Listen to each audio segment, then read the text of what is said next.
বিভাগের বন্ধুদের সাথে খাগড়াছড়ির সাজেকে গিয়েছিলেন শিক্ষা সফরে। সেখান থেকেই গাইবান্ধায় হওয়া এক ছিনতাই মামলার আসামি হয়ে যান ড্যাফোডিল ইন্টারন্যাশনাল ইউনিভার্সিটির শিক্ষার্থী অনিক আহমেদ হৃদয়। পরে আত্মসমর্পণ করে জামিন চাইলেও তার নাম মঞ্জুর করে কারাগারে পাঠানোর নির্দেশ দেন আদালত। বর্তমানে কারাগারে রয়েছে এই শিক্ষার্থী। হৃদয় দ্রুত মুক্তির আবেদন জানালেন পরিবারের সদস্য ও শিক্ষকরা। গাইবান্ধার প্রতিনিধি ইদ্রিস উজ্জামান মুনাকে সাথে নিয়ে রিপোর্ট করছেন মাজহারুল হক মুহাজির। রাজধানীর ড্যাফোডিল ইন্টারন্যাশনাল ইউনিভার্সিটির শিক্ষার্থী অনিক আহমেদ হৃদয় গেল ৮ জানুয়ারি রাতে বিভাগের শিক্ষা সফরে ঢাকা থেকে খাগড়াছড়ির উদ্দেশ্যে রওনা হয় সে। ৩ রাত ২ দিনের এই সফরে ভালো সব মুহূর্ত হৃদয়ের ভাগ্যে জুটলেও গেল ৯ জানুয়ারি গাইবান্ধায় হওয়া এক ছিনতাইয়ের ঘটনায় জড়ায় তার নাম, দেওয়া হয় মামলা।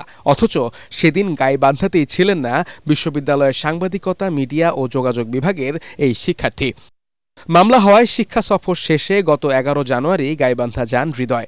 সব তথ্য প্রমাণ নিয়ে আদালতে তার জামিন চাওয়া হলে তা নামঞ্জুর করে হৃদয়কে কারাগারে পাঠানো হয়। তার অবস্থান সম্পর্কে সুনিশ্চিত না হয়েও তাকে মামলার আসামিভুক্ত করছে। থানা কর্তৃপক্ষের যথাযথ তদন্ত সাপেক্ষে মামলা রেকর্ড করা উচিত ছিল। এই মামলাটা এজাহারকারী পক্ষের দ্বারা প্রভাবিত হয়ে থানা কর্তৃপক্ষ এই মামলাটা এজাহার রুজু করছে।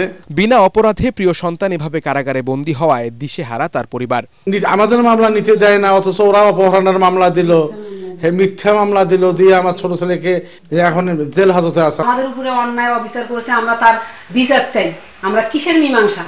আমাদের বিচার হবে না, আমার বিনা দোষে আমার ছোট ছেলে জেল খাটতিছে, এটা কি ধরনের কথা? এই ঘটনার তীব্র নিন্দা জানান ড্যাফোডিল বিশ্ববিদ্যালয়ের সাংবাদিকতা বিভাগের বিভাগীয় প্রধান আফতাব হোসেন। আমাদের ডিপার্টমেন্টের ছাত্র অনিক আহমেদ হৃদয় ৯ তারিখ যেদিন ঘটনা ঘটে সেদিন আসলে আমাদের সাথেই ছিল।